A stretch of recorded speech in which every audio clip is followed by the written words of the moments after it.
Queria puxar o gancho da América Latina e saber de você. Bom, você é responsável pela divisão na América Latina como um todo. E a pandemia afetou os países do continente de forma muito diferente. O Brasil é o segundo país mais afetado do mundo, com 3,5 milhões de casos e 112 mil, mais de 112 mil mortos. E da América Latina, ele fica atrás só dos Estados Unidos, então da América Latina ele é o país mais afetado, o país que mais tem sofrido com a pandemia. Tanto que esse é um dos motivos que a gente foi escolhido para os testes de vacina, enfim, N coisas. Eu queria saber de você qual é a diferença entre a gestão, quais são os diferentes desafios nos diferentes países da América Latina, considerando esses cenários de o Brasil, por exemplo, é o segundo do mundo, o segundo país mais afetado do mundo pelo coronavírus. E alguns outros países foram um pouco menos afetados. E ainda vale considerar que a América Latina é formada quase em sua totalidade por países subdesenvolvidos ou em desenvolvimento. Como que tudo isso afeta, como que tudo isso influencia na gestão que você tem que fazer sobre todo o continente? E aí eu arrisco a dizer que foi a geografia mais afetada pela epidemia, não só pelo número de casos, mas pela extensão em termos de prazo que convivemos com a epidemia, acho que pode-se dizer no seu pico. Para os colegas que talvez não saibam, mas dos 10 países com mais número de casos absolutos, não por população, 5 estão na América Latina. Você citou o Brasil, México muito afetado, está ali entre a quarta e a quinta posição de casos absolutos, e aí vem Peru, Chile e Colômbia, na lista dos 10 países com mais casos absolutos, e a Argentina vem logo lá atrás, em 13º. Eu temo que, muito em breve, dos 10 países com mais casos, 6 vão ser na América Latina. E, bem, com grandes impactos sociais, macroeconômicos, como vocês sabem, de saúde, certamente.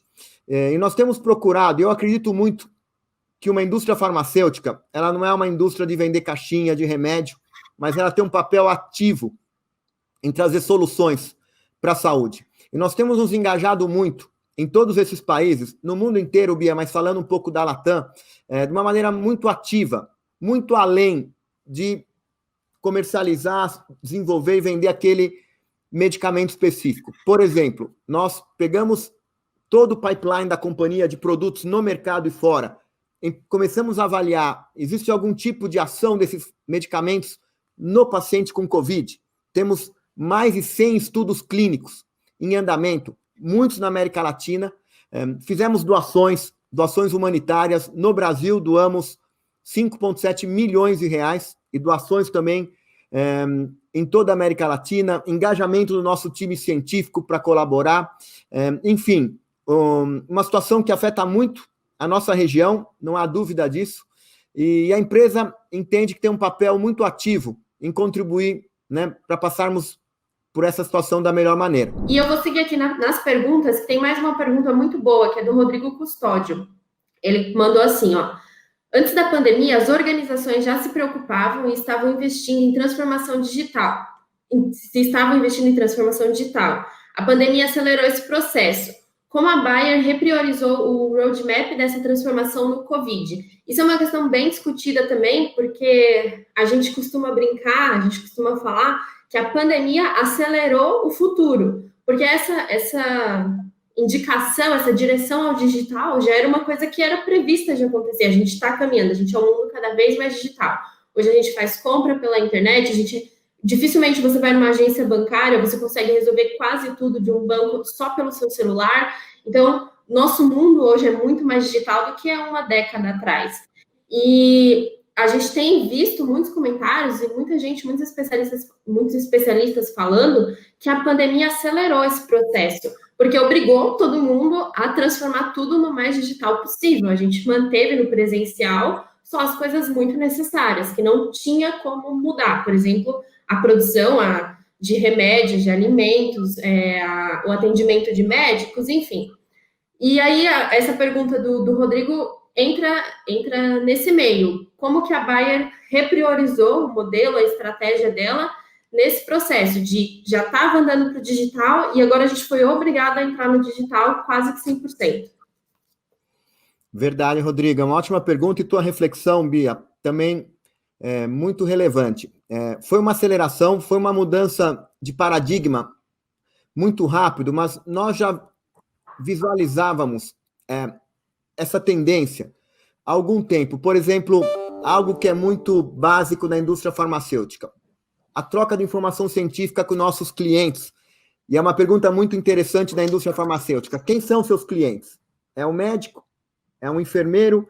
É um comprador? É um paciente? Nós acreditamos que são todos esses. E essa comunicação, nós já começávamos a perceber que havia uma maneira dela ser híbrida. O que eu quero dizer por híbrida? Dela ser presencial, eu digo antes da epidemia, mas complementada também por uma comunicação virtual, seja usando aplicativos, né, conversando via WhatsApp, enviando e-mails, trocando e-mails com clientes. Então, já um ano antes da epidemia, nós aceleramos isso um pouco na Bayer. Por exemplo, para você se comunicar dessa maneira com o médico, você tem que ter um consentimento informado do médico. Então, a gente já tinha um consentimento altíssimo já no ano passado e já estávamos explorando isso bastante bem. Como você muito bem disse, a epidemia acelerou isso tudo porque mudou para um paradigma que isso foi o novo normal, né? E já estávamos bem preparados, de forma que alavancamos muito o relacionamento virtual com os nossos clientes. Vou dar rapidamente alguns exemplos. Começamos o nosso time de colaboradores, né, que conversam com os médicos, temos basicamente 500 pessoas no Brasil, alavancou essa comunicação virtual. E desde então, em 5 meses, fizemos mais de 800 mil contatos virtuais. Se vocês me perguntam, eu conseguiria fazer esse número de contatos presencialmente? Não. Então, vem alguns aprendizados muito bonitos desse período. Um outro exemplo, eventos de educação médica, os famosos congressos ou eventos patrocinados por uma empresa específica. Durante esse período, tivemos 3 lançamentos muito importantes de produtos na Bayer. Aí vem aquela pergunta, aguarda, faz o lançamento de uma maneira um pouquinho mais morna, ou fazemos um lançamento para valer? Considerando o nosso propósito de trazer inovação para o Brasil, medicamentos de mais valor para os pacientes, nós não pensamos 2 vezes, vamos fazer esses eventos virtuais. E fizemos com grande sucesso. Por exemplo, lançamos um produto na oncologia, onde houve um evento parecido com esse, e tivemos 700 oncologistas conectados. Imaginem vocês que o universo de oncologistas é mais ou menos 2.500. Então, vocês veem, tivemos aí 30%, 40% de todos os oncologistas conectados. Fizemos também um lançamento de um produto na ginecologia com 5.000 médicos conectados. Foi o maior evento da história da indústria, talvez seguirá sendo o maior evento de lançamento de um remédio na história da indústria, com 5.000 pessoas, de maneira que começamos a aprender a beleza e o valor. Seria absolutamente impossível lançar um medicamento com 5.000 pessoas no hotel. É inviável. E fizemos isso conectando médicos estrangeiros na live, que é muito simples, o médico esteja onde estiver, se conecte, né, com tradução simultânea ou não. Então, nós alavancamos um trabalho estratégico da companhia que já existia lá atrás, e por já ter adquirido capabilities, né, habilidades antes da epidemia, nos permitiu alavancar isso, né, de diversas maneiras. Educação médica, eventos, contatos com o cliente. Você comentou o e-commerce, enviando medicamentos direto para a casa do doente, esse doente que também tem restrições para sair de casa, de maneira que catapultamos muito o uso da tecnologia, né, a transformação digital da companhia nesse período. Eu acho que isso que você falou dessas descobertas de novas formas e de como elas são positivas influenciou várias áreas. Eu falo pela área do jornalismo, por exemplo, que a gente começou a perceber, não perceber, era algo que a gente já não é algo novo, não é algo revolucionário, mas algo que se fixou muito agora, de você conseguir fazer uma live com diversos especialistas, cada um em seu lugar. Às vezes a pessoa não poderia participar da live presencialmente pelo tempo de se deslocar, por N questões, ou por estar muito longe, pelo custo do deslocamento também, e hoje a gente consegue fazer isso. algo que, às vezes, talvez a gente tivesse uma certa resistência antes e que agora, depois da pandemia, a gente tornou isso mais normal, mais aceitável. Vou continuar aqui com as perguntas, porque elas estão muito boas, vocês podem continuar mandando e interagindo, que a gente vai respondendo aqui, e também porque essa pergunta vai de encontro com uma pergunta que eu tinha feito e me programado aqui para fazer para você. A minha é, de uma forma geral, quais os impactos sofridos pela indústria farmacêutica agora nesse momento da pandemia? É um setor que, querendo ou não, tem uma chance, teve uma oportunidade de crescimento, porque a produção de remédios, e é o que a gente tem falado, que a gente tem vivido nesse momento. E aí vem a pergunta do Gilmar Andrade.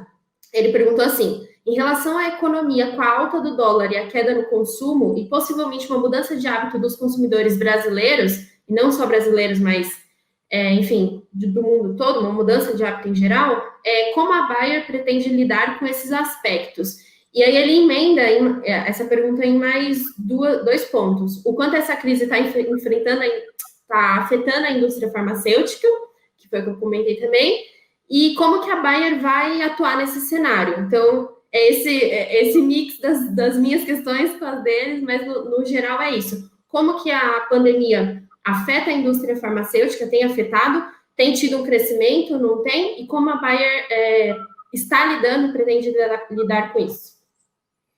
Obrigado, Bia Gilmar. É muito interessante a tua colocação. É um setor que tem sido muito resiliente.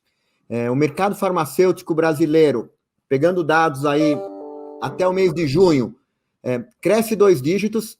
Felizmente, a Bayer vai na mesma direção, crescendo um pouquinho acima do mercado.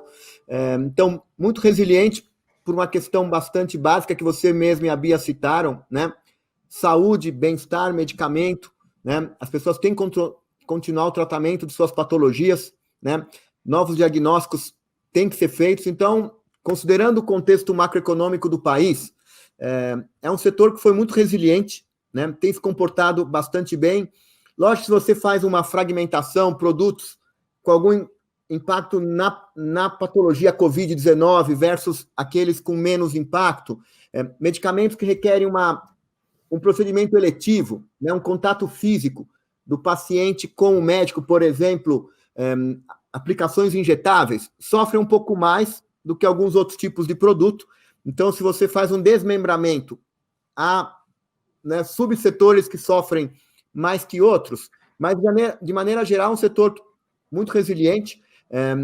Projeções de mercado indicam que o mercado esse ano pode crescer até uns 7%, 8%. Eu sou um otimista incorrigível, eu acho que realmente vai nessa direção, e nós projetamos para a companhia também no Brasil um crescimento de 2 dígitos. Então, o mercado, dentro do contexto tão desafiador, que está sendo bem resiliente. Na sua segunda pergunta, a questão de flutuações cambiais, a empresa tem uma visão de longo prazo, Gilmar, colegas para o Brasil. A Bayer foi a primeira indústria farmacêutica a chegar no Brasil. Temos 120 anos de país, atravessamos guerras, crises econômicas, e permanecemos com uma visão muito clara de longo prazo para esse país. Então, acreditamos que flutuações cambiais fazem parte, mas uma visão de longo prazo da companhia, acreditando num crescimento sustentado, é o que nos norteia. De maneira que seguimos acreditando muito no Brasil. Sim, afeta mais multinacionais, né? Esse tema cambial, mas a gente tem uma visão muito clara de longo prazo, uma visão positiva e otimista com o país.